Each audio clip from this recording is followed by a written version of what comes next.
Can I ask everybody to take their seats so we can move forward with our business agenda? It's pretty lengthy, so let's not delay any further.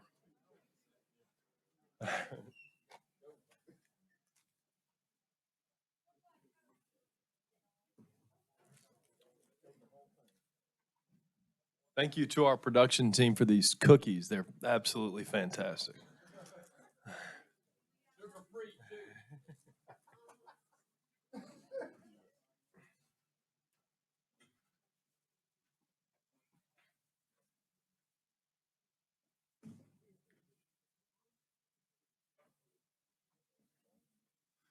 I'd like to welcome everybody to the November 4th Committee as a Whole meeting for Finance and Administrative. Ms. Coakley, will you please call the roll?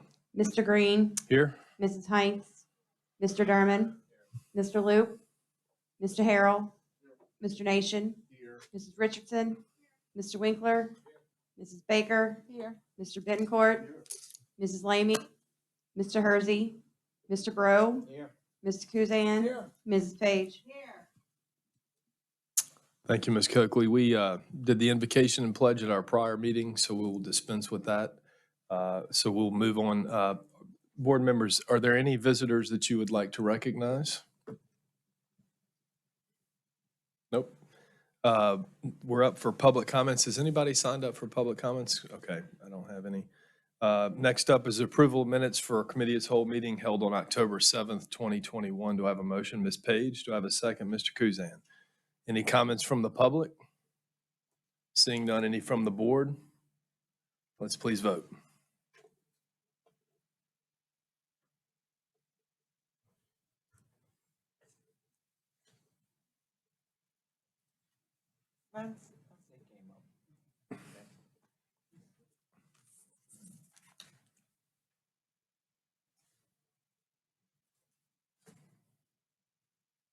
That motion carries unanimously. Next up on our agenda is the recommendation that we accept the final revised budget of fiscal year 2020-2021.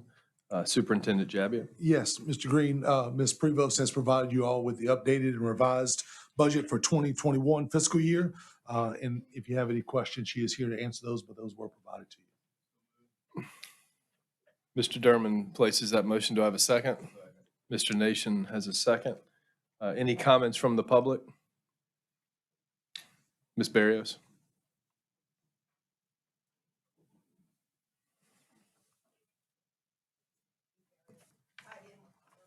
Moni, I was wondering if you could explain where the ESSER funds, all the funds we got from the federal government appear in the budget. Are they spread out, and how are they identified in the budget? Because that's a significant amount. We did a complete public hearing on August 19th. We went through the entire budget.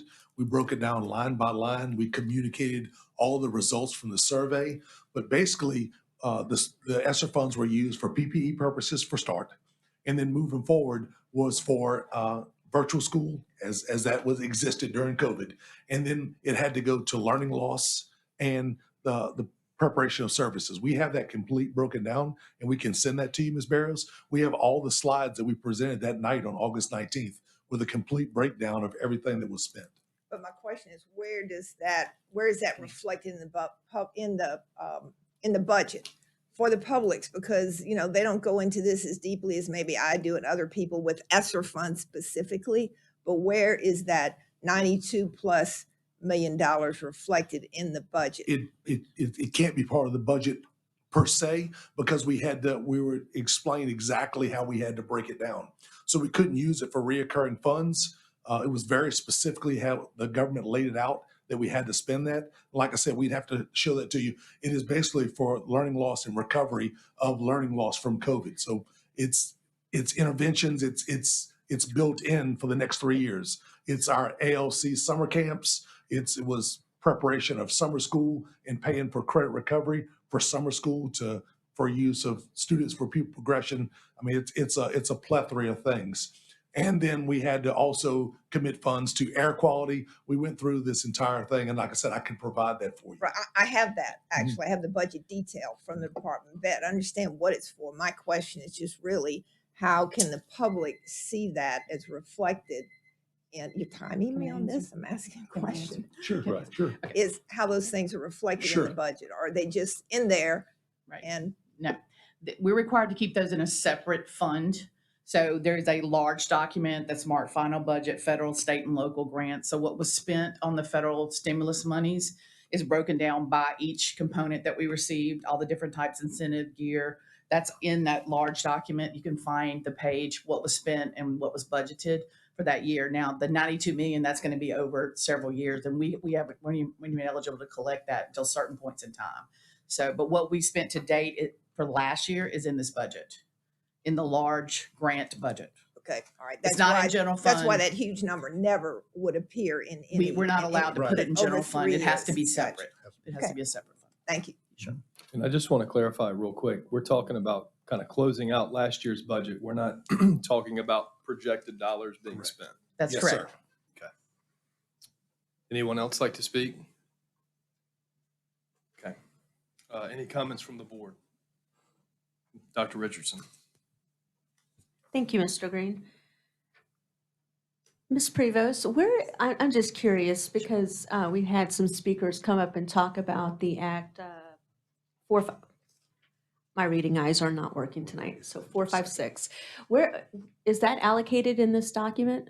This is How- last year's budget. I'm not sure when that act was passed, but this is. We're going to talk about that. That's one of the I'm aware, policies. I'm aware that it's an agenda item. I Right. was just curious where that would be pulling, would that also pull through special funding or would that be tied through the budget? If we would have used special funds for the cameras, then it would be listed in the large federal grant budget. But we, as far as I know, we did not spend any of those funds on cameras. For Okay, last year. and I am, and Right. thank you for answering that. I'm Sure. aware it's an agenda item. I'm trying to understand where that would hit the budget since that's what we're It talking about. would be a So, separate fund. The federal funds are always separate. Of course. Yeah, okay. Thank you kindly. Sure.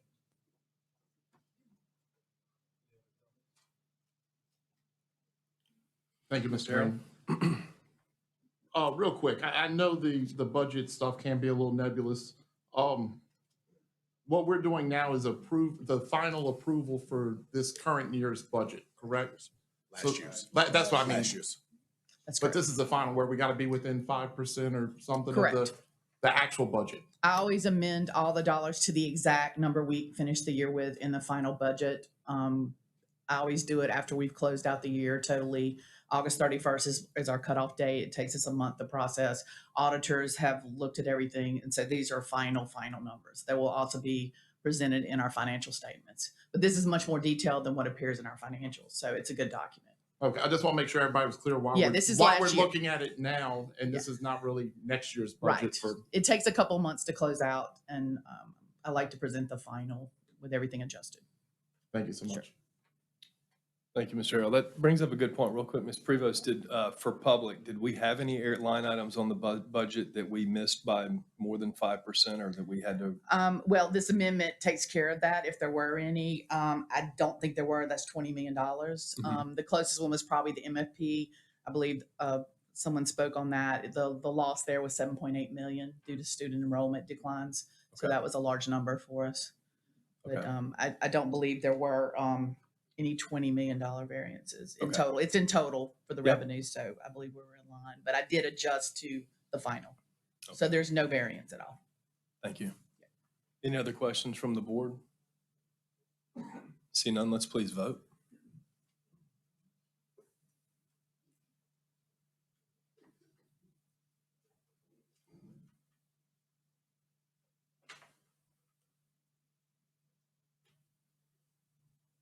That motion carries unanimously.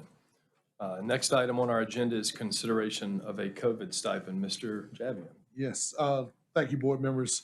The administration, along with the cooperation of the Federation, at this time would like to recommend to this board that every employee receive $1,000 COVID-19 stipend as a token of appreciation for all the work, again, opening up school and getting it going with all the restrictions that we had to face along with the hurricane and everything that's taken place. This would be effective on December 15th paycheck. The employees must be employed as of December 1st to receive this stipend. In addition, to finalize this stipend would be for this board to, in addition, for fiscal year 2022-23, which would be in July 1st, that the school board also guarantee a two-step increase for certified teachers, which would be $1,000, and a two-step increase starting again in July 1st for all support employees, which would be a total of $700. These two pay levels would be guaranteed and become part of the employee's base salary contingent on the following: that there be no major reductions in projected ad valorem or sales or MFP funding of greater than 10% of any of these revenues as a major reduction. Also, we would like to say that this would also be a guaranteed two-step increase in addition to anything that might be negotiated during negotiations this spring with the Federation, and also would be in conjunction with anything that the state of Louisiana would pass on to our employees. So at this time, we're asking the board members to consider this stipend along with a two-step increase for all certified teachers and support staff effective July 1 of next year. Thank you. Do I have a motion? Mr. Kuzan? Do I have a second? Mr. Harrell? Any comments from the public? I was waiting for you, Brant.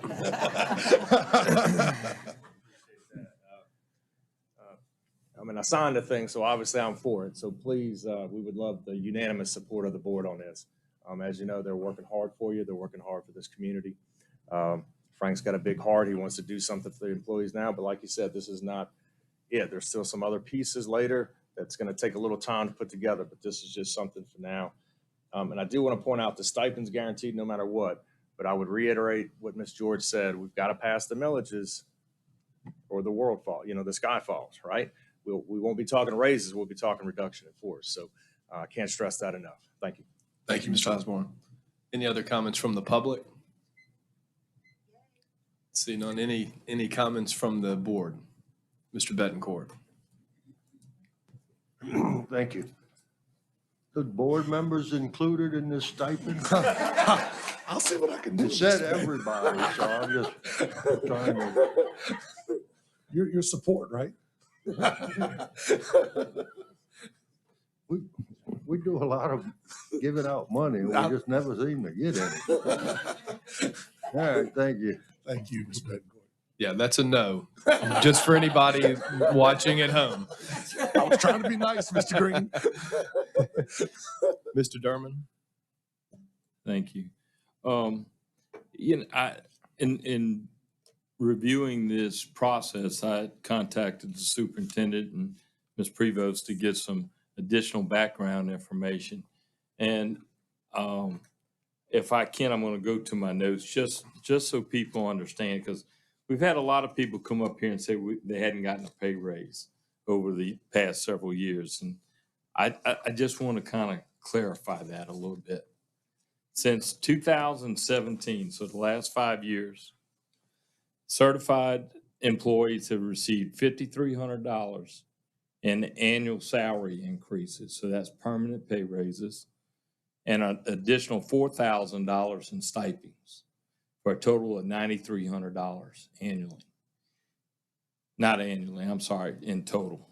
Let me reclassify that. And then our support personnel, our non-certificated, they've received $3,350 in salary increases and $3,700 in stipends for a total of $7,050. And this is over the course of the last 5 years.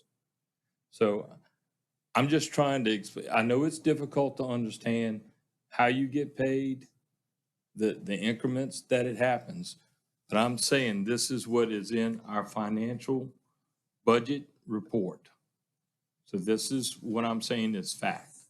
So this board has worked with our employees with the total good-heartedness and fairness in mind the entire time that I have been on this board, considering some of the hard financial times we've actually experienced a few years after Katrina and some other times. So we're right here at another crossroads with this bond issue. Our citizens, I'm sorry, the millage renewal. This is very important to our school system, to our employees, and to everyone involved, that these millages are renewed. It's a renewal. It's not new taxes. But this is where the funding comes from. A large majority of this funding comes from to support our personnel. And we have been doing this on a regular basis for years. Whenever it is affordable, it is appropriate, and it's well thought out and well balanced, because not only does this board represent the employees in the school system, we also represent the citizens of this parish as well. So there has to be a balance between what we do as a board versus what we do with the tax money that we're allocated.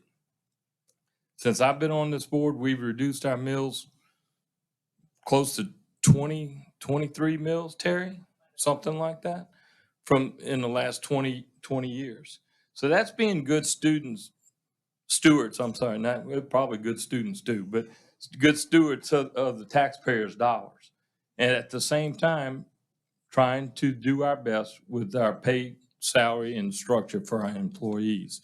So I'm just saying that I'm all in favor of the stipends. I'm in favor of the pay raises if we know the fact that we're going to get the millage passed, the renewals. Because just like Brant said, if these millages don't get passed, we lose $100 million, 25% of our budget. We won't be doing pay raises, folks. We're going to be doing a reduction in force because we won't have that money to pay. And a lot of the issues that I hear from our employees, it's not about the money. It's about being appreciated. It's about trying to get back to normalcy, having our kids get home at the right time, have the bus drivers get home at the right time, have them get to school at the right time, have our teachers leave school at the right time so they can go be mamas and whatever to their children at home, get them to ball practice, catechism, whatever it may be. And those are the things that we need to try to focus on as well, not just monetary, but making sure that we have enough personnel in place to handle the situations. Now, no one has a crystal ball that you would have known what COVID, the total pandemic, and then the hurricane on top of this creates for everybody, because it's something different for everyone. I'm willing to support this, but I'm also willing to look at some other areas that may not be pay raises, but may be better working conditions that we can try to reevaluate. But we need y'all to work with us, and we're trying to work with y'all. And that's what because we're all still one team. We may feel disjointed at times, but we really are one team. So that's all I got to say. Thank you. Thank you, Mr. Derman. Mr. Bro? Yes, I just wanted to get some clarification. The two-step increase was already in the contract with the union previously for June, July. This past So year. this is a new This two-step will for be next. guaranteeing it for next year. Yes, sir. Okay. You know, we are in an inflation spiral right now. The Social Security measure for inflation for last year was 5.9%. That's what people with Social Security are going to get an increase based on the numbers. $1,000 is not a lot of money for people who have to pay for gas, for food prices, for everything that is shooting through the roof right now. I don't want to cast any dimness on this $1,000 because $1,000 is good, but this is the minimum that we should be doing for our teachers.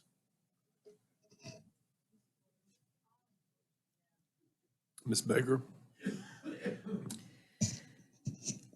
I think I'm very much in support of this, and I think that it's money well spent. I just am going to say I agree with Mr. Derman about looking at things beyond money, in particular with our sped teachers, in that they need either more time in their day to complete their required paperwork or more money to stay after to do that. So I'm just asking that we take a look at that. Yes, ma'am, we will. Mr. Nation? Thank you, Mr. Green. I just want to tag on to Mr. Derman and Ms. Baker, just to go on the record that I echo their sentiments exactly, that I think money is certainly always helpful, but it's not the be all and end all. And when we have teachers, we need to ask the question, why aren't teachers staying to 7, 8 o'clock at night at some schools, and we know that's happening. And we can say, well, they're dedicated. Well, that's fine, but and they are, but why should they be staying to 7 or 8 o'clock at night to do work? And I agree with Ms. Baker regarding SPED. I think SPED teachers need a break. I mean, they've got a lot of paperwork. There's a lot going on, and some of it is beyond our control. I understand that. Some of this is coming down probably from the federal government, but nonetheless, there are other ways that we can compensate. And I'm going to support the stipend. I think, as Mr. Bro said, we're in an inflationary spiral right now. So this $1,000 is not going to go as far today as it would have this time last year, sadly. But nonetheless, we need to be looking at more creative ways than just strictly money. Thanks. Ms. Hines? Mr. Darman, I want to thank you for requesting the information and providing to the board members and to the public the information you did regarding the salary increases we've given over the years. Mr. Jebbia, our COVID stipend of $1,000 for every employee, would you tell me what budget that's coming out of? It's coming out of the disaster relief fund. Disaster relief fund. Yes, Okay. ma'am. I wanted to be, clarified. Yes, ma'am. And that's about $7 million to fund that stipend. That's not recurring. That's not recurring. So that's why, we have to Yes, ma'am. use that money from Yes, there. ma'am. Wanted to make that clear. Yes, ma'am. Thank you. Thank you. Any other questions from the board? Mr. Kuzan? I introduced the measure. I feel that we should give our employees as much as we can. We need to do and provide the best working environment that we can for our employees. And I feel that what we do in July will kind of help out.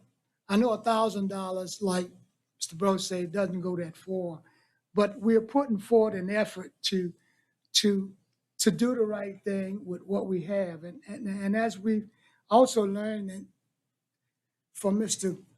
Derman, that if these measures don't pass, then we may have to do some things that nobody's gonna like.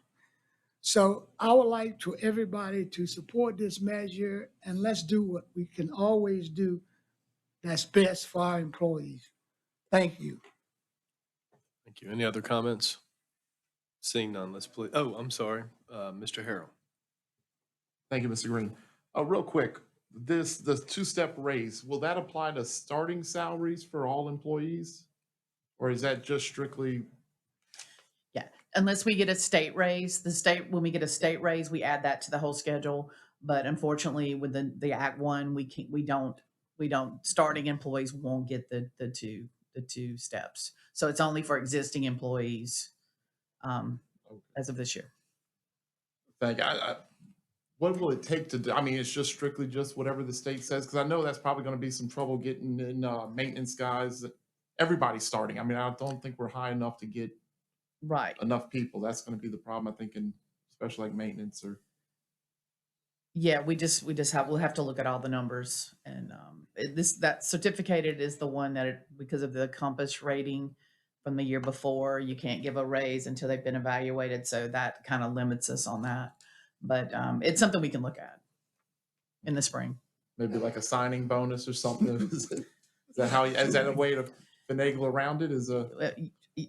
We have some ideas for the spring. No I think pressure. it's a little early to We'll be talk sitting about down it. with the Federation and talking through a lot of Okay. different options with them. Correct. Thank you. No problem. Mr. Winkler? Yeah, as I mentioned earlier, if two important things for the future of this parish happen this month: the stipend and these millages. If they don't pass, it's going to affect everybody in this room and everybody in this parish. Because if this school board takes a hit like that, it's going to affect everybody, their house value, their jobs possibly. You might have to move somewhere else to get educated, because that's 1/4 of our budget, right? Yes, sir. So this, as I said before, which was told to me, this system is the engine for this parish. And a lot of you work here, so you know that a lot of people came here for the education, and you've dedicated your lives to it. This needs to happen. No, there's no two ways about it, or we might not be sitting here next year. So please get that out there. It can only hurt every person if it doesn't pass. That's it. Thanks. Any other board members? Let's please vote.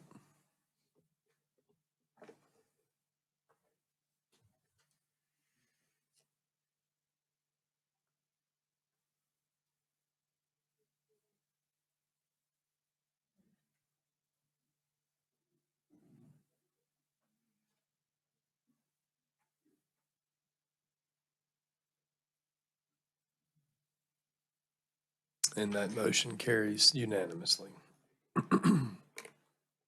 Thank you.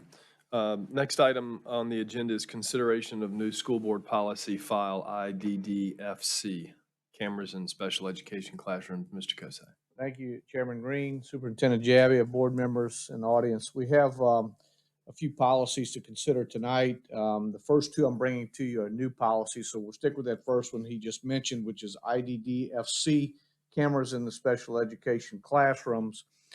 You have before you, all this was sent to you on board docs. You have a proposed forethought policy with changes, and then a final draft you're looking at. And this is relative to Act 456. And Mr. Bouillon worked on this one for us, so he is available for any questions you may have on this policy acceptance. Okay. Do I have a motion? Mr. Derman makes that motion. Mr. Bro makes the second. Open that up for comments from the public first. Ms. Canino.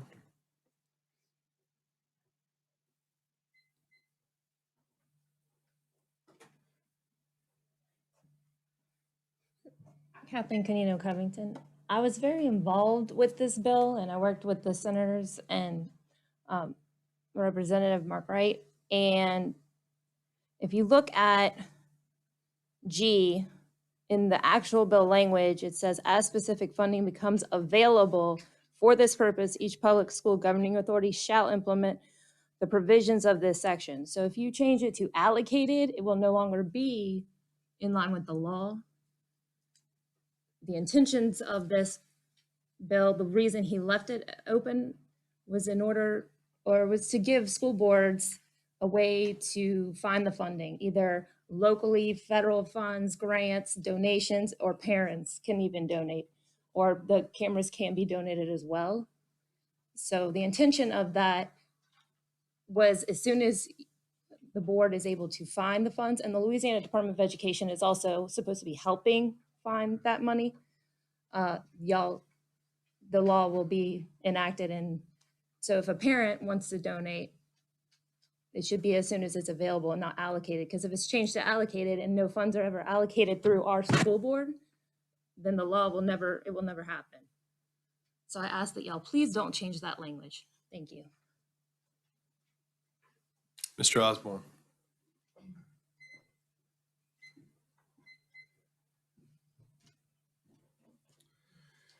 All right. Well, certainly with this law, you know, it's the spirit of it. It's a good thing, right? You don't want children who cannot speak for themselves to be hurt, right? So it's easy to sign on to something like that. I would just ask, because I did receive some concern. I mean, you hear cameras in the classroom, you think Big Brother, 1984, government intrusion. So what it says in this language is that there are certain procedures to be developed. And I think if we could have a committee of stakeholders, please consider that. The Federation would like to be a part. Ms. Canino, advocates, parents, let's come together. Administration, obviously legal would have to be a part. And let's figure out you know, for instance, in number 4, it talks about procedures being developed, 7 and 8 procedures being developed. Because again, the devil's in the details, right? So a lot of times with legislation, the spirit of it is good. We just have to make sure the execution is something that's fair and reasonable. All right, thank you. Thank you, Mr. Osborne. Any other comments from the public? Ms. Barrios?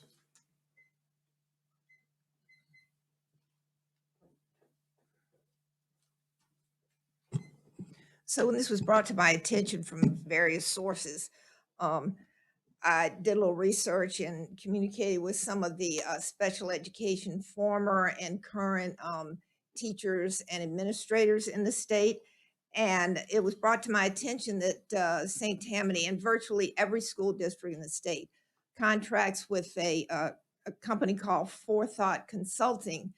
And for a fee, of course, and for the license for this CAPS software, which we now use fairly recently, they provide their interpretation or the interpretation, let's say this, the interpretation that the Louisiana School Boards promotes.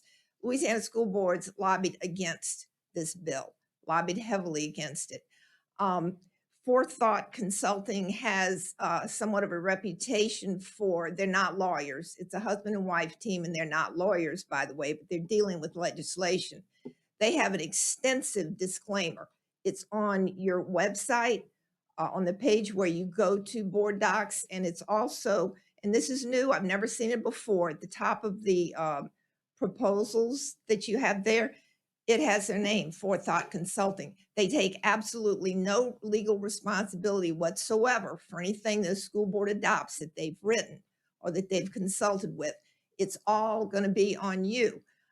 It is a fact that the reputation that they come by was in 2017, I believe it was, they promoted a policy, and a lot of school boards printed it or incorporated it, whereby that abuse reporting by mandatory reporters, which is all teachers, should go to their principals first. That's wrong for several reasons, and it was very dangerous. It was to the point where the governor actually wrote a letter to all school superintendents pointing out that this must not be changed, that the law has to be followed, that these mandatory reporters go first to the to law enforcement and to DFCS, I believe is it. So the law, and that's not to mention that the law is written specifically saying when the money is available, not allocated. You certainly have the money available to you. You have the makings of, and I'm sure Mr. Bouillon is going to probably be asked how much this would cost, but it is law that it must be done. It shall be done. If you change it to allocate, then you all can choose to never allocate the funds. Sort of like when you. Thank you, Ms. Barrios. Any other comments from the public? From the board, Mr. Harrell. Mr. Green, thank you so much. I would like to amend them. I don't know if amend is the correct word because it may just be completely get rid of this whole agenda item, but I'd like to amend the motion to keep available and not allocated part. I have a motion to not change the language. We have a second from Dr. Richardson. Any comments from the public? See none. Any comments from the board? Ms. Hines. I was just curious if, did we have our legal team look at this? Good point. Yes, ma'am. Any of these forethought policy changes that we bring to you guys, we have legal review this. But we're okay with available being changed from allocated because it says for this purpose, which is the key wording afterward. And I'd also like to have this question answered. We had a speaker come up and say that we were not following state law. Have we not followed state law? I think that was a false statement. We have followed state law, and this board always follows state law. So if that's required of us, we will. Mr. Bouillon, can you add anything? We follow state law. We don't care if it's allocated or available for this purpose is in the law. And also in the law is the board has to pass a policy so that we can develop the procedure. So that's like step one. So that's why actually we're bringing this to y'all, to follow state law. Can you give me an estimate on what the cost of install these cameras and who's going to be monitoring them? They would be part of our security systems that we already have.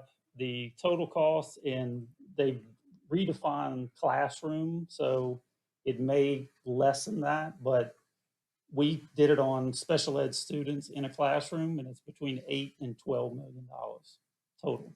Because there's a lot of, you can't just buy a camera, you have to buy the storage that's associated with it, because part of this this law requires 30 days of storage of audio and video.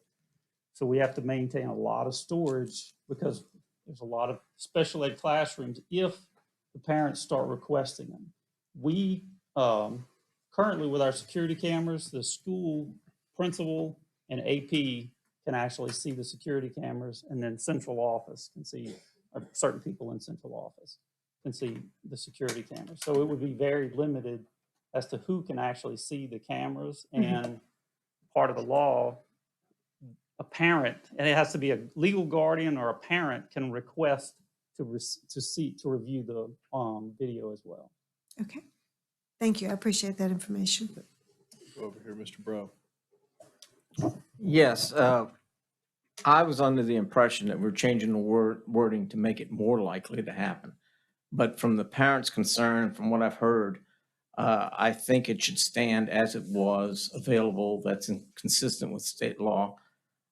Therefore, I withdraw my second to the motion.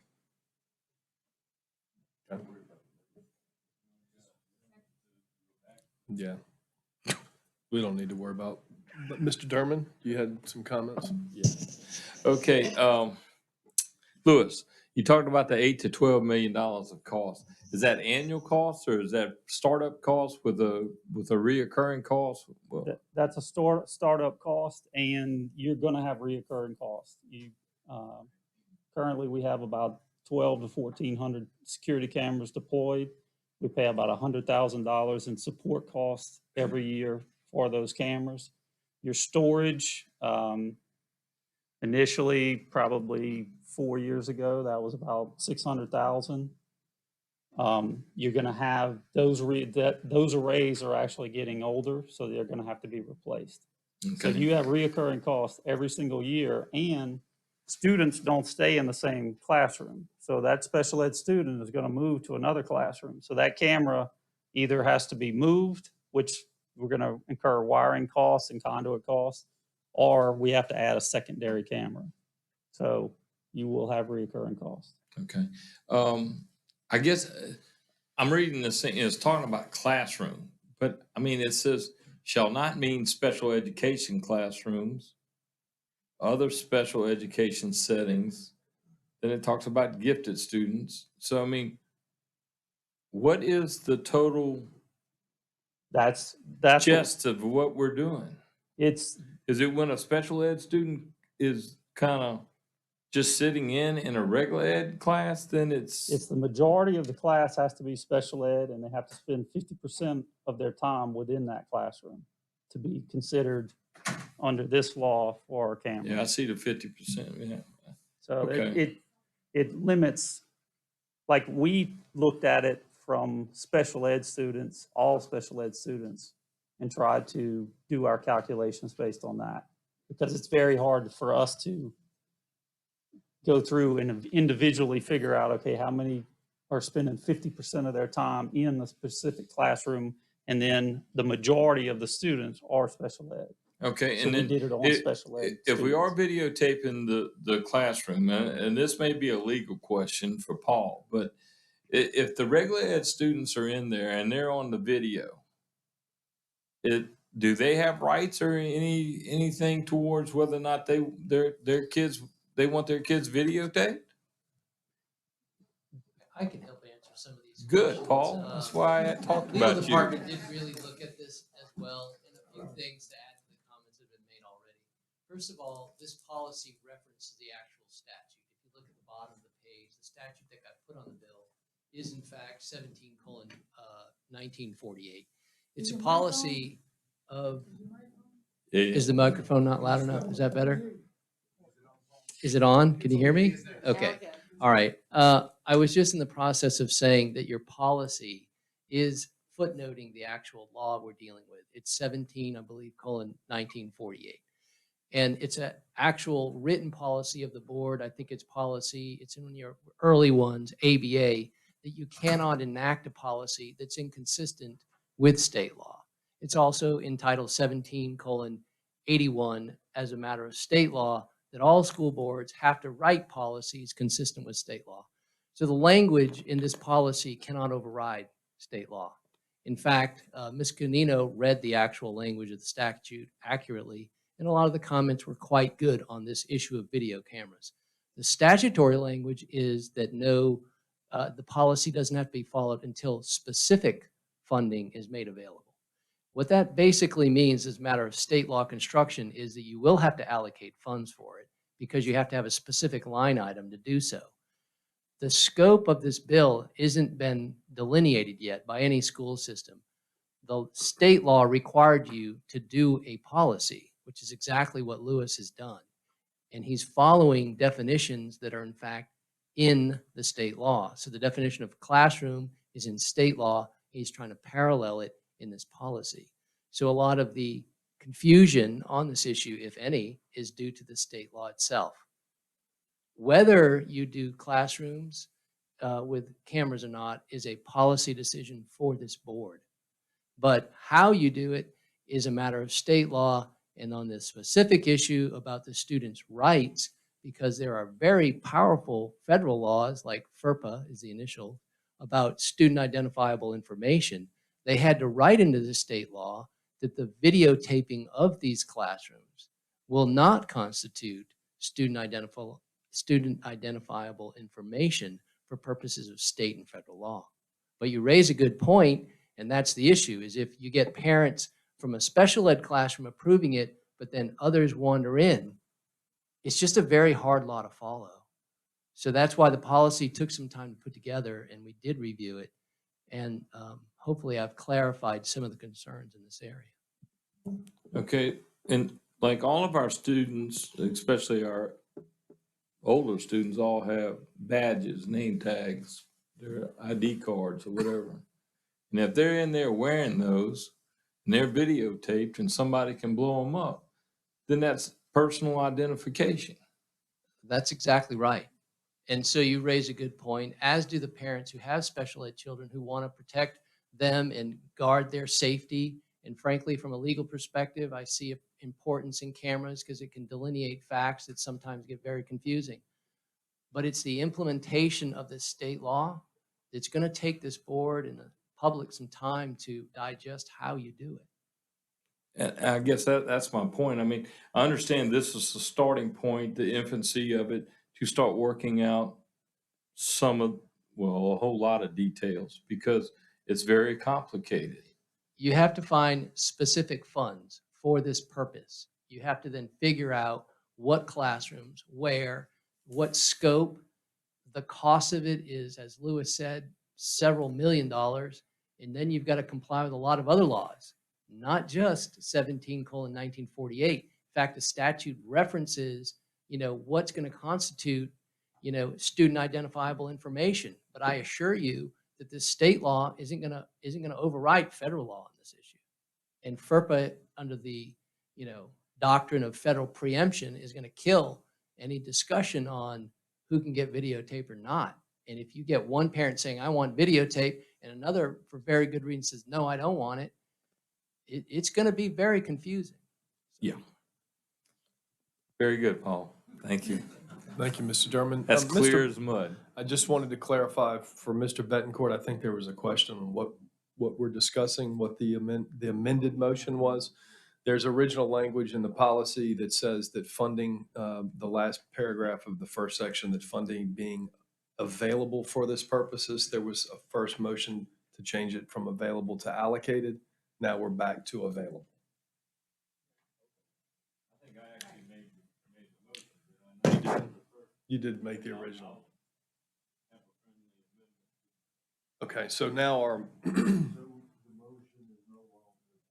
we just have a motion to accept the policy with the wording funding being available for this purpose, essentially, instead of allocated. He did. Jim withdrew a second. However you want to do it, if you change it back to available, it's the same as voting no against the original because that's what the original said.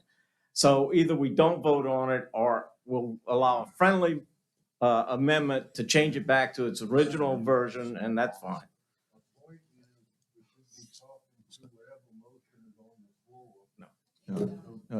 This is a new policy. Okay, we had presented it with forethought's changes, with our changes asking for allocated for this purpose.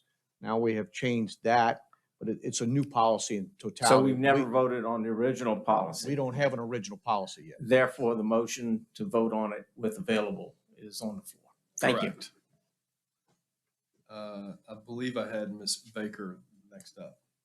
This may not be the appropriate time, but, okay, when a student turns 18 and the IEP before that student turns 18, they become age of majority. And they have the right to say whether or not they're an adult, and the law recognizes them as an adult. Now, the school system will always send out the full and effective notice to the parents, but nonetheless, we're required by law to notify the parent that they're age of majority. What if that's a huge thing, because what if they say no? Right? Are you not following me?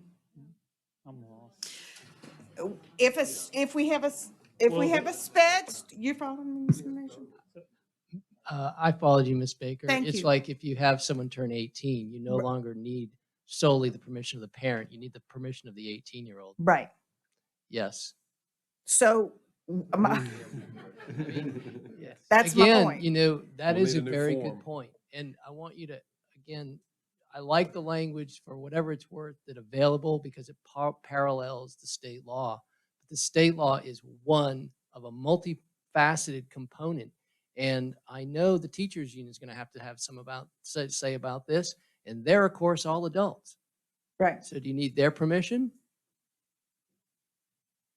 See? And you have, So this is just, again, in the infancy. This is just the beginning. We need to just vote so we can start working on it, right? we need a policy. Thank you. Dr. Richardson? This really is good discussion. I think that for that reason, Mr. Osborne, I respect you greatly for recommending a committee. This is in its infancy. There's a lot of layers to it. Paul, I appreciate you acknowledging that the word available, it would be nice to return to that because in reviewing the law, that is the language in section G that they use. But I guess inquiring minds want to know, why did we even change it to allocated? I'm just curious the why. I worked originally with the representatives and the senators, and I had an older copy of the allocated. Okay, That's what it was originally, and then when it passed, it was available. Right. And I do realize the significant cost, but I think that we definitely have that. But I think there's so many complex layers to this piece that we just have to do whatever it takes to follow the law. It's just going to take us time to get there. So I do like the idea of a committee, and I am strongly encouraging this board to keep the word available in there. Thank you. Thank you, Dr. Richardson. My only point in this discussion is that, again, the state passes legislation, and whether or not they fund it or not is kind of clearly up to them. So now we have essentially a 10 million, give or take, unfunded mandate. And we're fortunate in this parish that we have those kind of funds available, or we'll make them available, but it's a line item on our budget that wasn't there previously, and one that we'll continue to fund and service for a long time coming. So again, I just implore our state legislators that to the extent possible, they need to make these funds available to our local jurisdictions when they pass mandates like this, because they're not inexpensive. Right. Okay. Dr. Richardson. I have one more question. I'm so sorry, but can someone or who can clarify the classrooms? Because it is my understanding, Ms. Canino has educated me a little bit on this particular legislation, but she said that it applies to self-contained classrooms. Can we discuss what that is? Am I correct that that's what the law is saying the cameras have to be in, is the self-contained classrooms associated with special ed? The law You got it, Louis? Yes. Okay, It go ahead. says, shall mean self-contained classrooms or other special ed settings in which the majority of students in regular attendance are provided special education and related services and are assigned to one or more self-contained classrooms or other special education settings for at least 50% of the instructional day. So they stay in that classroom for more than 50% of the day. Okay. And I mean, just for posterity purposes, can we define what a self-contained classroom is for our community, please? That's I would just go to the mic. I'm just Yeah. advising, I guarantee I'm not the only one with this question, so I just want to hear you. A self-contained classroom, 100% of the students in the classroom receive special education services. Okay, okay, and thank you for stating that. So, and that's my question. I just wanted to, that was one thing that we had discussed prior to the meeting, is that this law is pertained to special education, self-contained classroom. So that's it. Thank you. Thank you, Dr. Richardson. Self-contained classrooms. It goes says other language that other. he read, and other classrooms where maybe 50%. Because they truly self-contained is 100% special ed, and that's the only services they receive. They don't go to any regular ed classes. And I do realize that based off what you're saying, I was reiterating where I was coming from, why I was asking. I wanted a definition so that we could be clear about that, because I think that's a question mark for many. So I do understand that it's not just about self-contained. Mr. Nation. Thank you, Mr. Green. Maybe we've said this and I missed it, but what would be the next steps, presumably, in term, once we do this policy, adopt this policy, what would then be the next step? It would be funding. I guess that would be the next step. You'd have to allocate funding for this purpose and then turn us loose and we start installing cameras. Our parent, actually, you would have to allocate funding, or a parent would have to make a donation, but the parent is the one that initiates the request unless you as a board decide to install the cameras on your own. Okay. Because the parent actually triggers the request. Gotcha. Thanks. There are a lot of procedures in the law that the school board would have to ensure. That's just. We have a to couple of train them. every employee in that school related to cameras. We have to place signage outside of that classroom. There's a lot of procedures. And then if a parent requests to see the video, right now what we're doing is we redact all other students in that classroom, which it takes a lot of work. But this is also audio, and it's very difficult to redact audio. Right. And I apologize if we're rehashing stuff that we might have talked about a few minutes earlier, but I'm beginning to see now, one issue. So so one parent can trigger this. So do the parents get there's more than one parent in a special ed classroom, correct? So, One parent. so now we're potentially pitting parents against each other, because you may have one parent says, oh, I want this camera, and the other parent says, no. Correct? I mean, is that correct? Correct. But the law says that a parent can request it.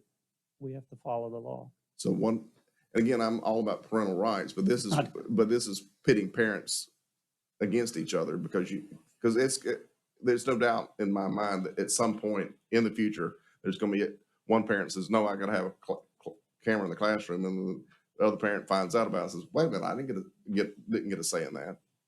We have to notify all the parents in that class. Once they're notified. As it's being done. So once they're notified, do those parents then get a veto?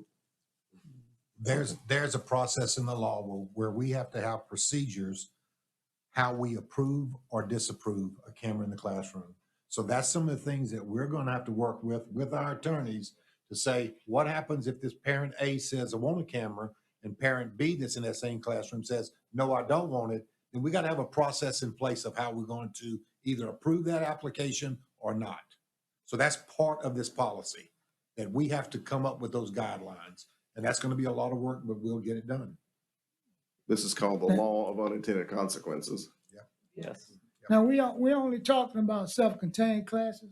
No. Huh? No. It says What, so with 50 self-contained. if it's 50% special education student Right. in that classroom, the camera's got to be. So what about the other It can be 50% of the requested. students who are not special ed in that classroom? Yeah, that's the problem. That's That's where the, your problem come in. and then what about just special ed? What about regular ed? Because, I mean, this is going to open a can that we have 3,500 classrooms. That number just tripled. Ms. Hines?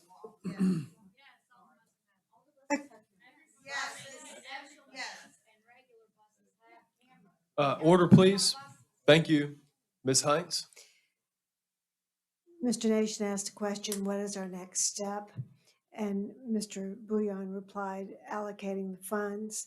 But then I think through our discussion, it's come up that really our next step is identifying who and how many and, you know, the guidelines for those things. So just throwing that out. Thank you. Any other comments? Seeing none, let's please vote on the motion, which was to go back to the original language of funding being available for this purpose.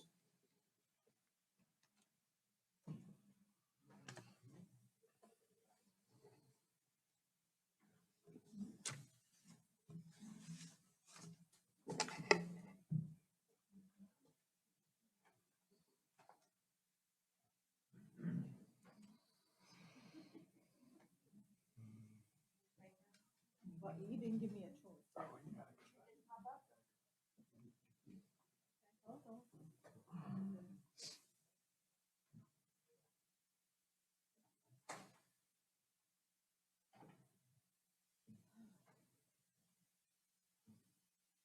That motion carries unanimously. Item D, consideration of a new school board policy filed JBCBB, homeless children and youth. Thank you, Mr. Green. This next policy is also a new policy, whereas in the law, it was stated each LEA shall establish a written policy. This particular policy is from Revised Statute 17:258, which is Title 28 of Bulletin 741. It's titled Homeless Children and Youth. You have before you a proposed forethought policy, and you have a policy with proposed changes, and then you have a final draft. I have Ms. Jenny Como, who works specifically with this program here, if you have any questions regarding our proposed final draft.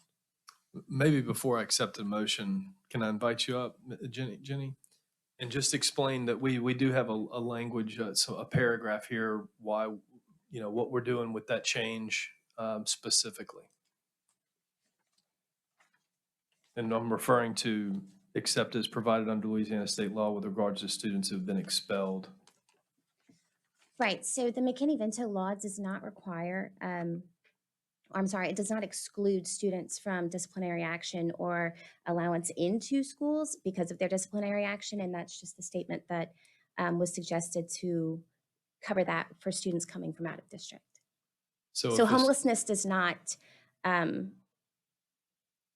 negate the disciplinary actions that they may have received. So if a student is homeless and has been expelled, they're still expelled. True. Is Yes, sir. To dumb that language down for me. Do I have a motion? I so moved. Do I have a second? Mr. Bro? Any comments from the public? See none. Any from the board? Mr. Bro? I noticed that we're going to appoint liaison. Is that a new position or we're just going to? That's me. I'm not new. No, the position, the position has always been, it's my understanding, a coordinator of federal programs, which is my position. And it's federal law and state law that school districts have them. So Other it's duties not. as assigned? Yes. Okay. Mr. Betancourt? Thank you, Mr. Green. It says homeless children and youth. Why both? Why does it, I mean, isn't a homeless child a youth? It's referring to a subset of students who are called homeless unaccompanied youth. While they do lack a fixed, regular, and adequate nighttime residence, they are also living in the custody, not in the custody of a legal guardian or their parent. And that is where the youth comes in. So it could be a homeless youth. Yes.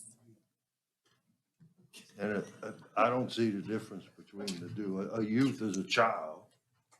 But anyway, Any other comments from the board? Seeing none, let's please vote.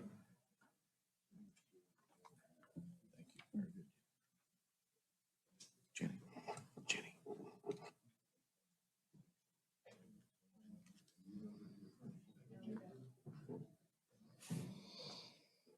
And that motion carries unanimously. Item E is consideration of revisions to school board policy file JBCE, public school choice. Yes, moving away from youths.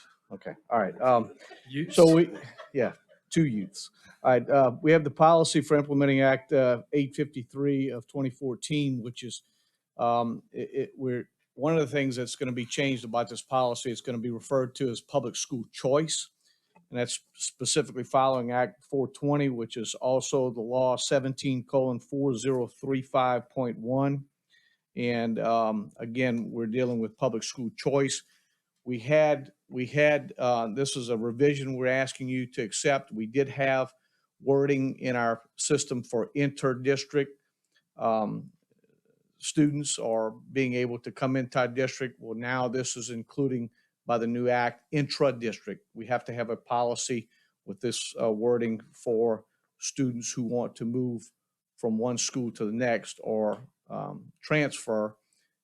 But then if you read on, it's all about the same stuff as whereas it's if they're in a D or F school, and we don't have any schools that are D or F schools.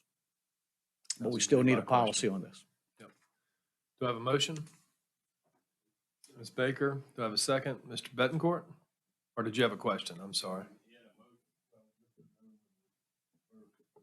I got Ms. Baker first, and I got you for second. You're the first second. Ms. Baker's the first. Do I have any comments from the public? I don't see any. Do I have any comments from the board? Mr. Bro? Do we have any schools that are not currently at 80% occupancy? It seems to me that, 80% is a low threshold. I'm just wondering, is this even an option? And no portables. So when you combine those two, I think most of our schools, I'm not absolutely sure, but we have a lot of portables out there. So any school that has a portable is not on the list. And any school that is at 80% capacity, I think most of our schools are pretty well packed, they're not an option. So pretty much this is a poison pill. It's not going to happen. I understand your point, Mr. Bro. Okay, thank you. Yes, sir.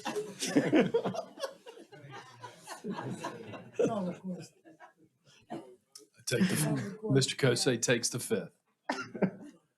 No, do I have any comments from the board? Any other additional comments? Seeing none. Let's please vote.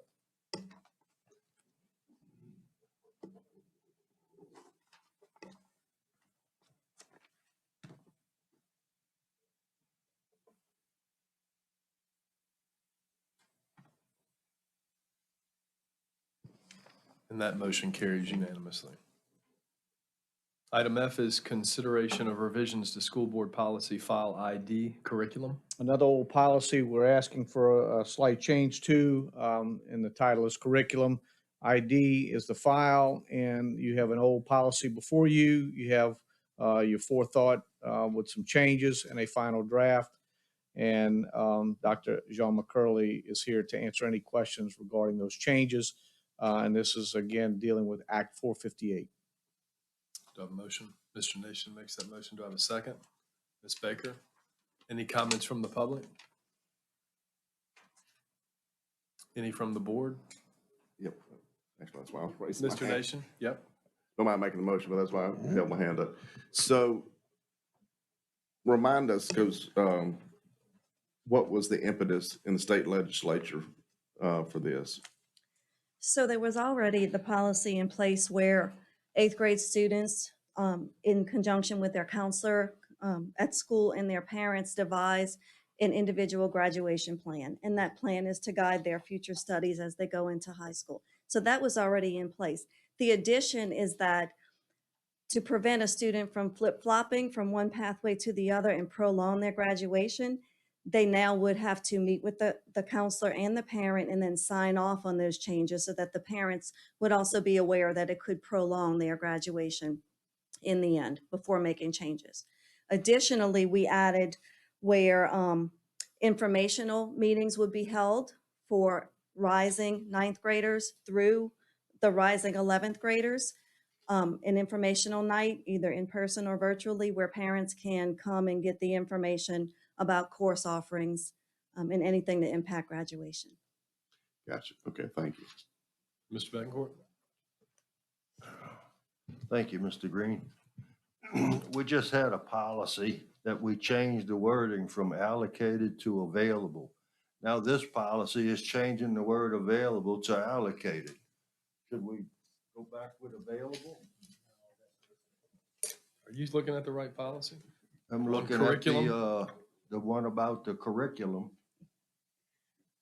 I don't see the word Oh, allocate. wait, no, I'm not. I'm looking at cameras in special education. Never mind. Okay. We're behind you, Ron. Thank you, Mr. The Betancourt. right policy is, hasn't been allocated. Any other questions from the board, comments? Seeing none, let's please vote.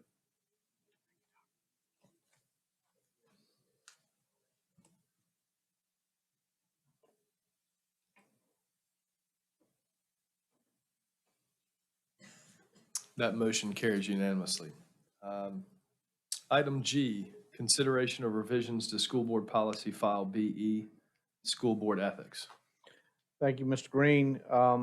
This particular change or policy we're looking at, that we're bringing to you is from Act 199.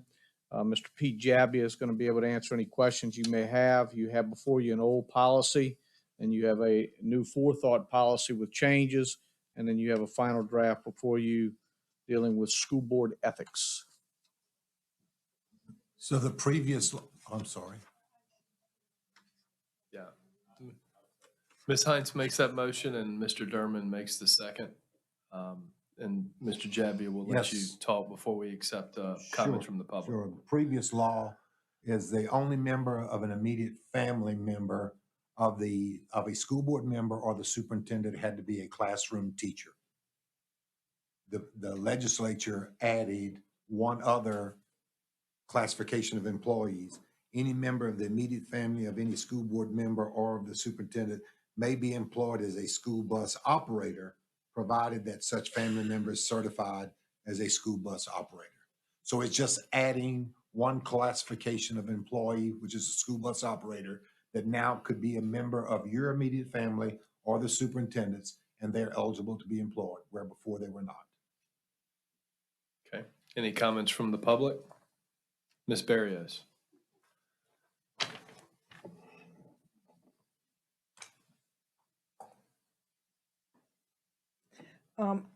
I would recommend that you support this, and while I'm up here, it's the only opportunity I have to address Mrs. Hines' concerns. If I implied in any way or seemed that I stated that this school board had broken the law or policy purposely or otherwise, that was a misunderstanding, and I apologize for it. I was speaking about Forethought, who had written a very bad policy that broke the law. Thank you. Thank you, Ms. Barrios. Any other comments, Mr. Osborne?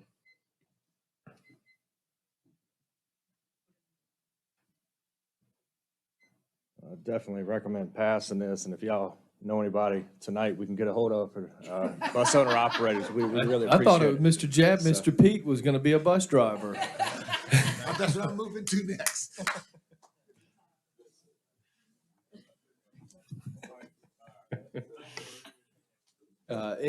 Any further comments from the public? Any from the board? Ms. Hines? I just would say it's to alleviate our shortages, to help alleviate our shortage, you know, because the ethics law extends pretty far out for brother-in-law, sister-in-law, siblings, you know, so this is just to help with the shortage. Thank you, Ms. Hines. Any other comments? Oh, I'm sorry, Mr. Brown. Yeah, I don't think it's going to have any impact because it's only for the board members, their immediate family, and and Frank. So we're looking at a very limited audience, but I don't think I'm going to talk my wife into driving the bus anytime soon. Me either. If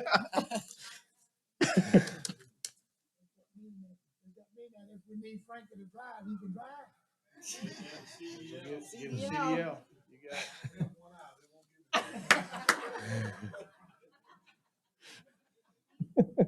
It's time to go. Okay, any other comments from the board on this motion? Seeing none, let's please vote. Yeah, you're right.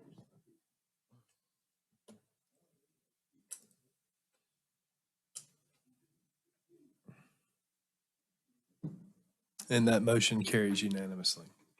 Item F, consideration of changes to the district handbook for students and parents. Final policy change we're bringing to you tonight to ask to be approved is a consideration of change to our district handbook. So it's a little bit different than bringing you an old policy looking at and then forethought changes. So what you have in the documents we sent you on board docs is due to Act 407, which is also relative to revised statute 17:3914.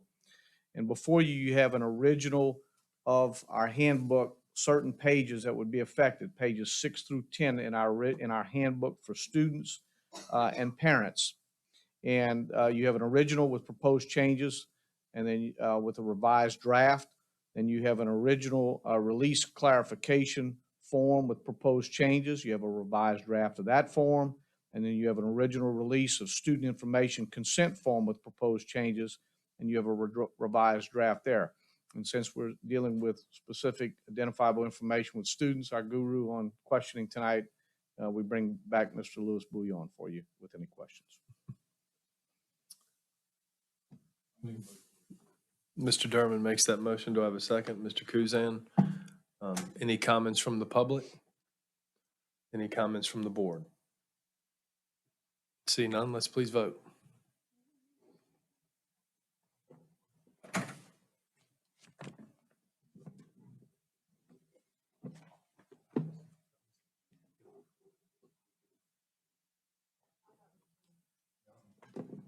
I'm trying to get the air adjusted. I'm sorry. Is it warm? That motion carries 11 yeas, 1 nay.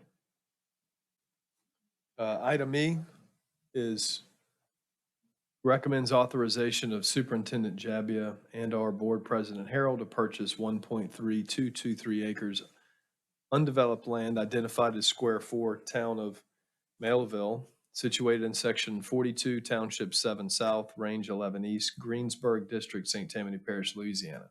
Mr. Jabia. Thank you, Mr. Green. Before I get started on this, I want to let you know that we do use Forethought Consulting. They are a consulting service. They do have attorneys on staff, but we also run all of these by our own attorney. So we do use them as a consultant in that capacity. So a little bit of background on this piece of property and why we are asking for your approval to purchase this property. We are in dire need of storage space. We have a retention records policy that tells us we have to keep certain records for 3 years. We have to keep certain records for 5 years, some 7 years, some 10 years, and personnel files are forever.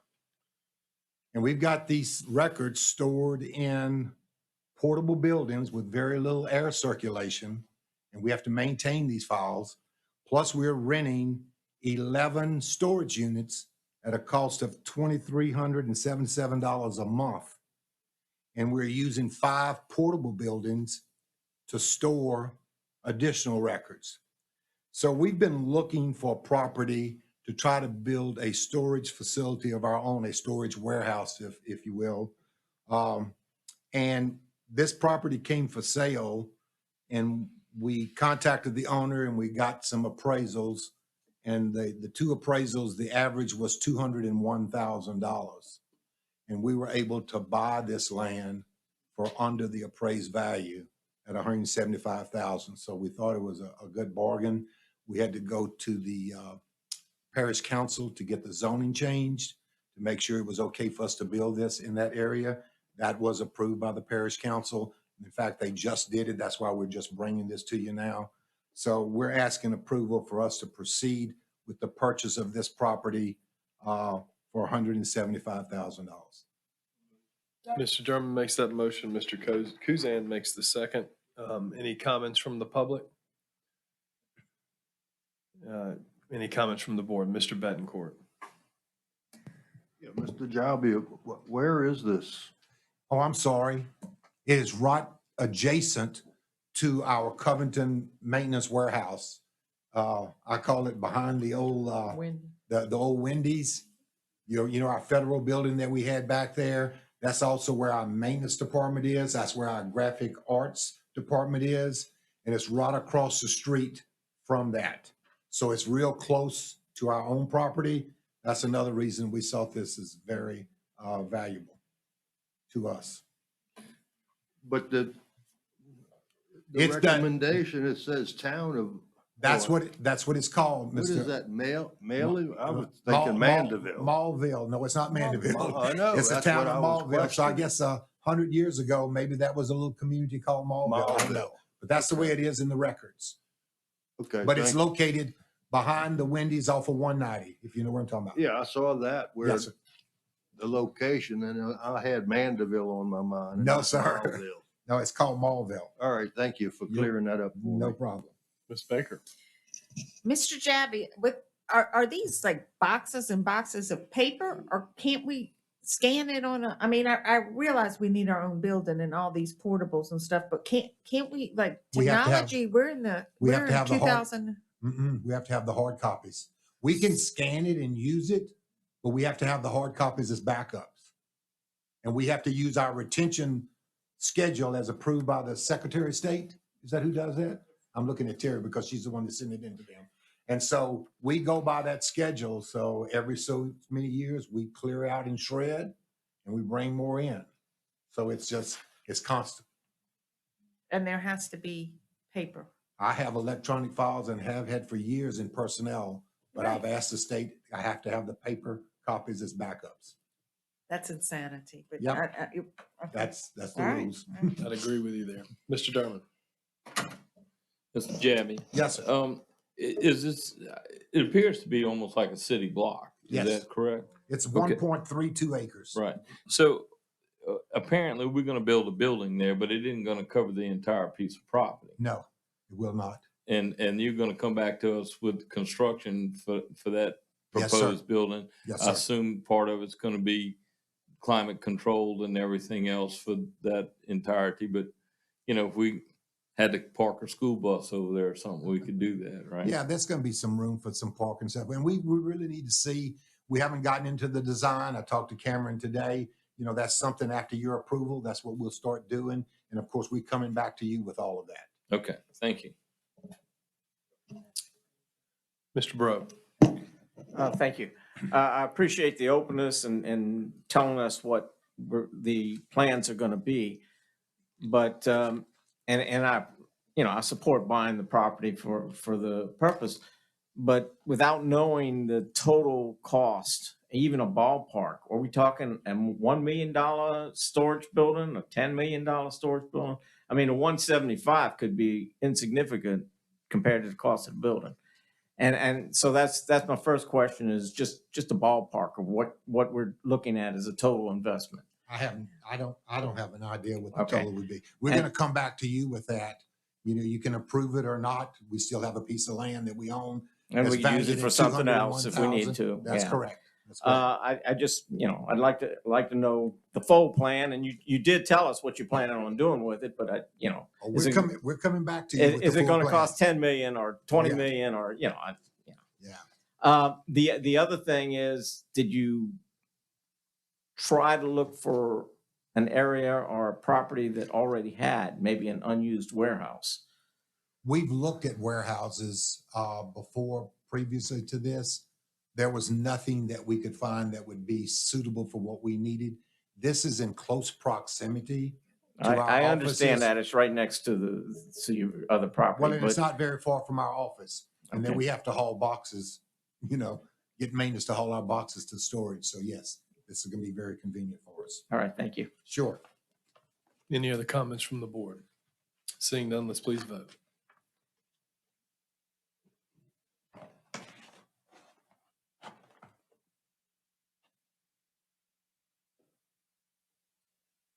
And that motion carries unanimously. Thank you. Our administrative reports are up next. Mr. Kosey, I'll invite you back up to the podium. Our monthly maintenance and custodial report. Yes, sir. You have before you monthly maintenance and custodial report, and Mr. Wade Gottschalk is here to answer any questions regarding that report. Any questions from Mr. Gottschalk? See none. Our risk management report. The next report, of course, on the agenda is the risk management report for October 2021, and I'm here to answer any questions regarding that report. Any questions from Mr. Kosey on our risk management report? See none. Our transportation report. And finally, the transportation report for November, and Mr. George Bodie is here to answer any questions relative to that report. Any questions from Mr. Bodie? Mr. Derman. Mr. Kosey or Mr. Bodie, I know we had some issues with the storm and debris on the roads and subdivisions and delays and bus drivers having to drive through all that stuff. So we certainly appreciate their efforts. Has most of this kind of subsided some? There's Well, been well, any of it, the debris, there's the been stress. substantial improvement with that. I mean, I didn't drive a bus in those conditions. I understand that, but even just going home in the evenings from work, we would have detours because they're fixing power lines, they're picking up debris, whatever. To me, it certainly has slowed down. George would be able to answer more to that. But even today, we're still getting debris picked up, and then all of a sudden, a phone system goes down at a school because somebody has cut a line. So we're still dealing with IDA residuals at this point in time. George, as far as transportation? We're running into a lot of the pickup trucks or the debris collecting trucks. They are taking up space and causing a little trouble for our drivers. They usually take up an entire road. Yeah. And they don't move unless we threaten to call the police. So we encourage them to talk to the people to move their vehicle. When they don't, we inform them to call the police because they should not be holding up the buses. So we would like them to move a little faster, but they are obviously doing a good job in certain areas. In certain areas, we would like them to continue to improve. For the most part, we still are feeling a little impact from the debris pile pickup, mainly from the vehicles.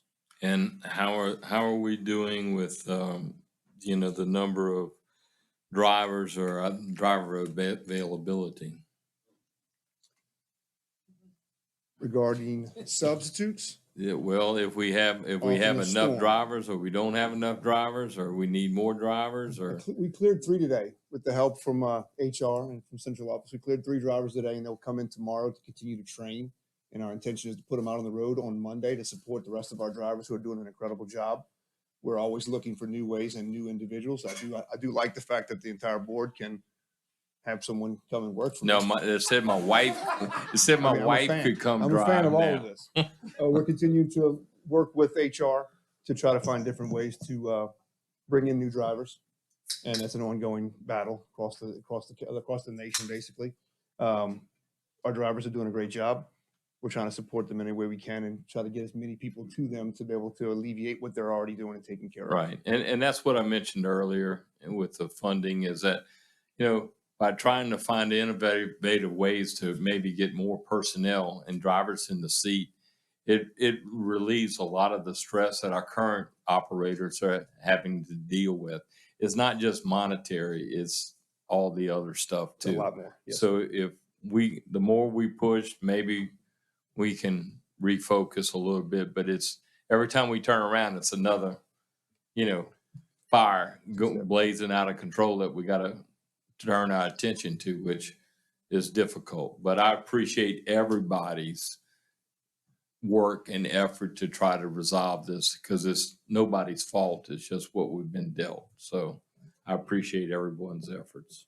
Mr. Derman, we're looking at various ways, and we'll be looking at collective bargaining to maybe some ways to improve getting more drivers. So we're continually looking at that. And one of the things that I do in my office, I get there pretty early, not as early as the bus drivers start, but we have our two-way radios, and I have those in my office. So I usually listen in the morning and listen in the afternoon. I can assure you that our drivers are working very, very hard. I listen to transportation calling out and say somebody's broken down, and almost immediately I get another driver that says, hey, I'm close by, I can help out, I can go. I haven't heard one of them refuse to do anything. They're very cooperative, very professional, they do a great job, and we're working to see what we can do to improve that situation. Sure. Thank you. Any other comments from the board? Okay, thank you, guys. Ms. Tipton. You have our construction report. Item A is consideration of bids for Cypress Cove Elementary School additions, STPSB project number 1925. Yes, sir. Thank you. We received bids for that project on October the 21st, and the bid tabulation sheet is uploaded to board docs. We're recommending acceptance of low base bid and alternate number 1 submitted by Vocal McWilliams Construction LLC in the amount of $6,309,700 for this project. Thank you, Ms. Tipton. Do I have a motion? Ms. Page makes that motion. Do I have a second? Ms. Baker? Any comments from the public? Any from the board? No? Let's please vote.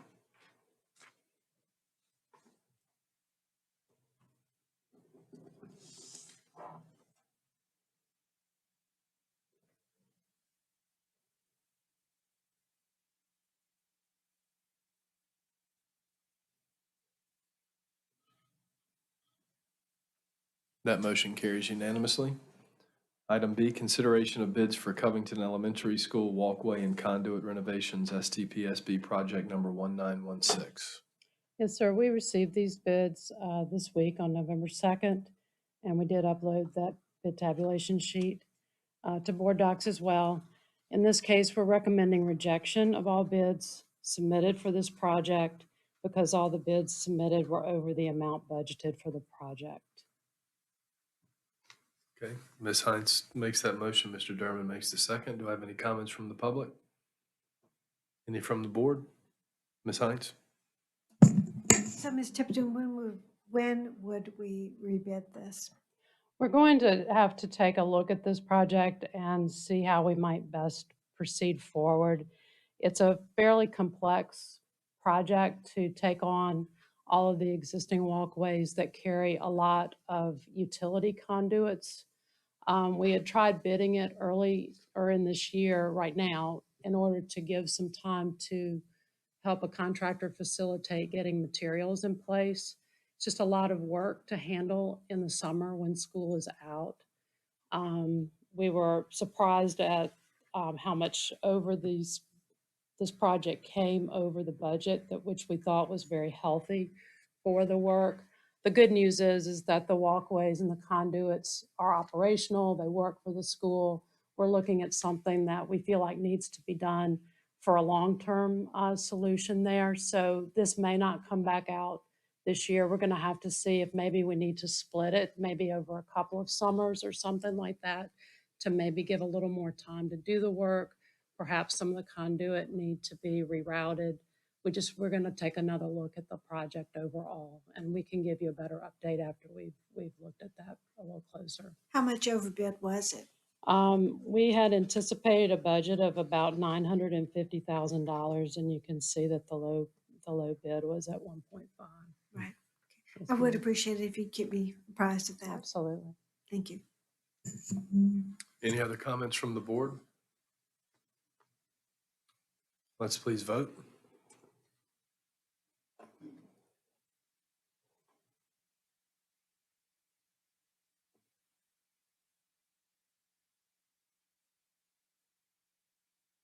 And that motion carries unanimously. Item C is consideration of bids for St. Tammany Junior High School, the elevator addition, STPSB project number P0277. Yes, sir. We received these bids also this week on November the 2nd, and we attached that bid tabulation sheet to board docs. And in this case, we only received one bid, and unfortunately, when our board council reviewed the bid, which they do review all of our bids, I might mention, they found that part of the way that paperwork was submitted was non-responsive. So we are recommending rejection of the bid because the bid was determined to be non-responsive. Mr. Kuzan, did you want to make that motion?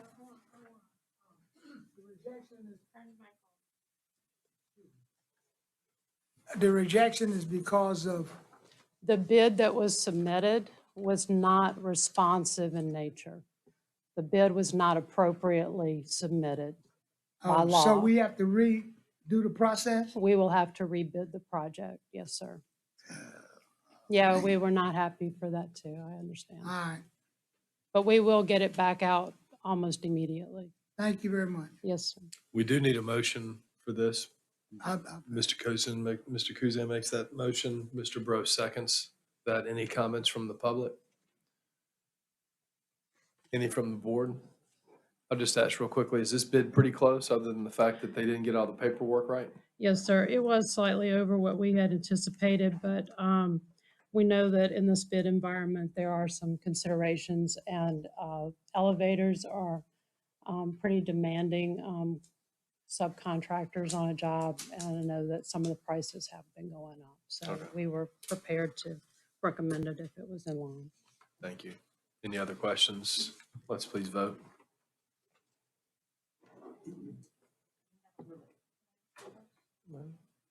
Too late.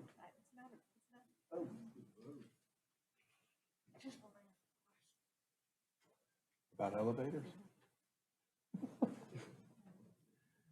Sure, go ahead. Ms. Tipton, how many of our schools do not have elevators? There are a couple that don't.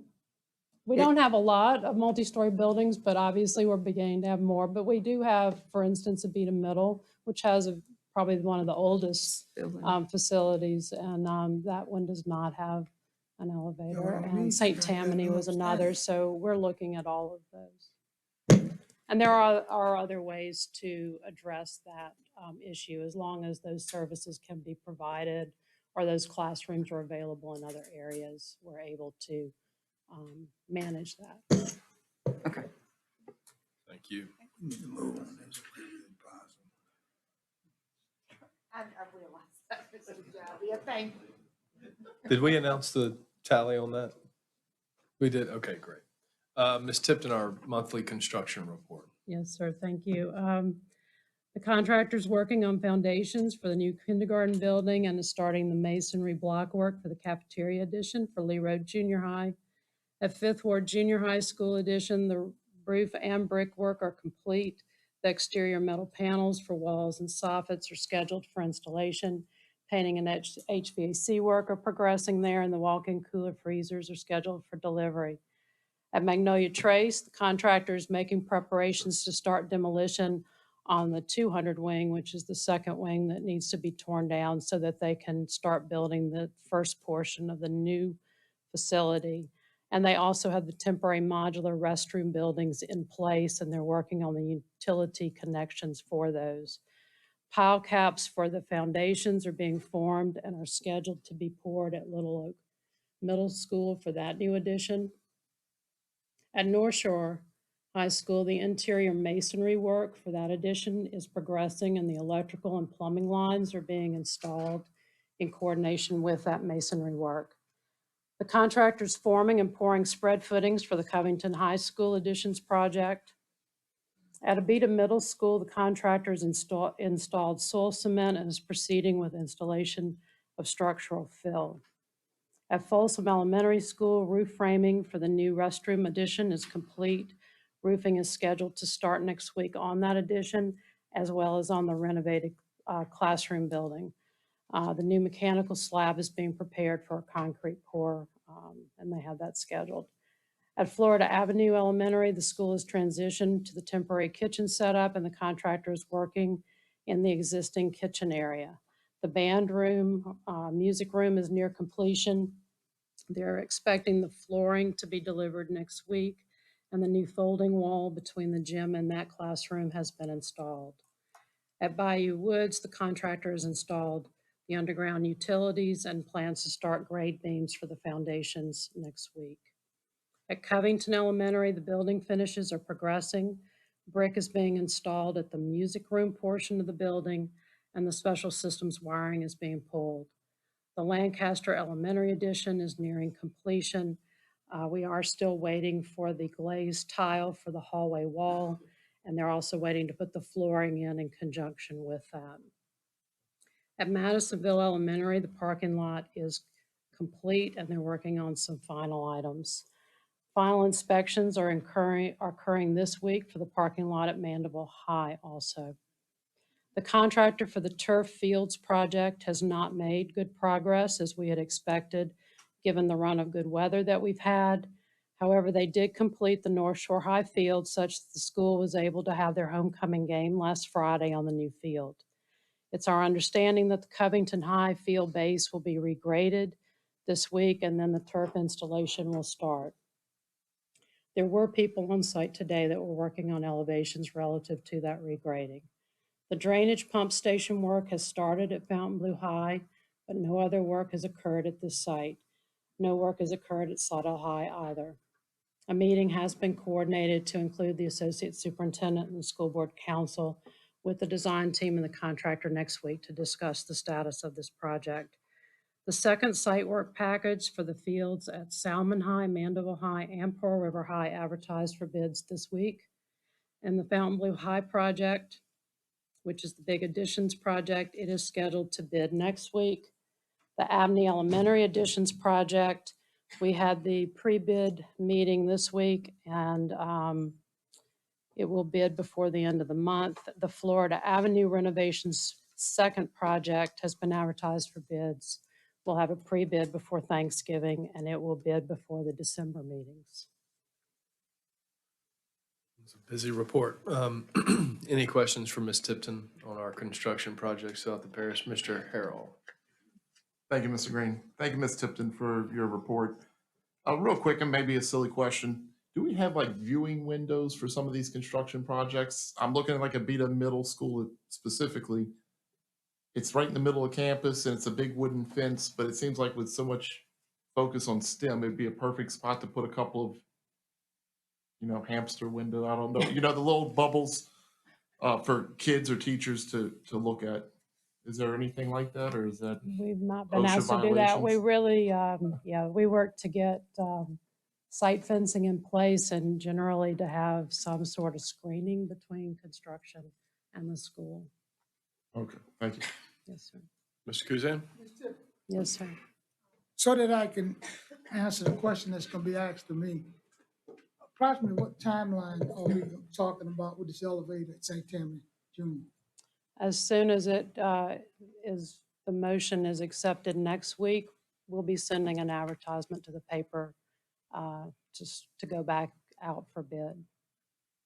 Okay. And that will bring bids in probably before the holidays, but that won't come to the board until the January meetings.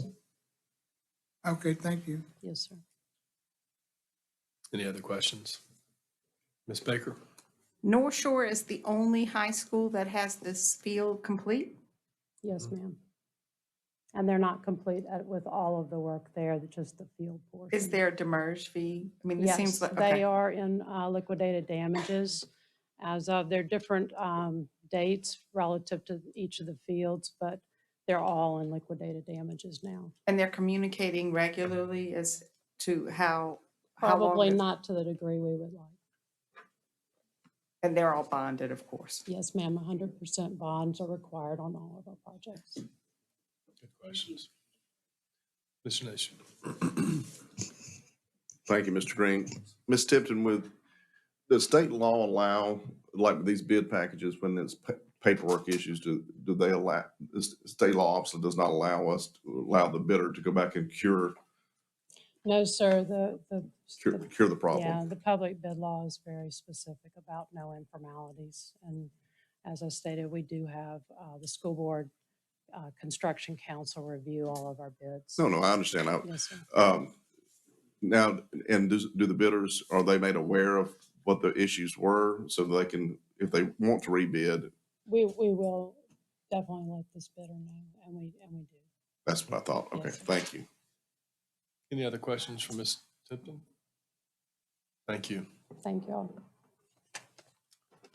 Next up is our monthly internal auditor report. Mr. Incaprare is here to answer any questions. Do we need to invite him up to the podium for any? Nope, see none. Ms. Prevost, our monthly financial report. You were provided with the September report, and I'll be happy to answer any questions you have. Any questions from Ms. Prevost? Mr. Derman? Terry, I just wanted to thank you for that information you got me during this week. You're welcome. Thank you.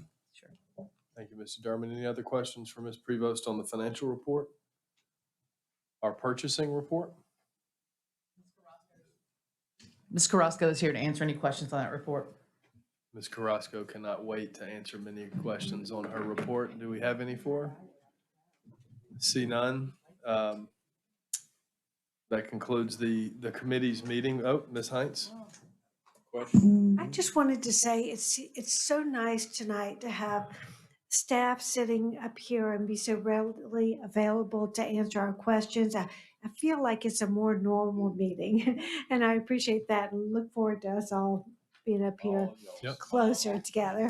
But Thank you for our public involvement as well, Mr. Nation. And one more thing, Oh, Ms. sorry. Barrios, it wasn't your comment. Yeah, I got him. Well, tagging on Ms. Heinz, when will we get back to normal and we'll all be sitting up here and y'all will be back? As soon as Lewis can get all those wires run back up here, right?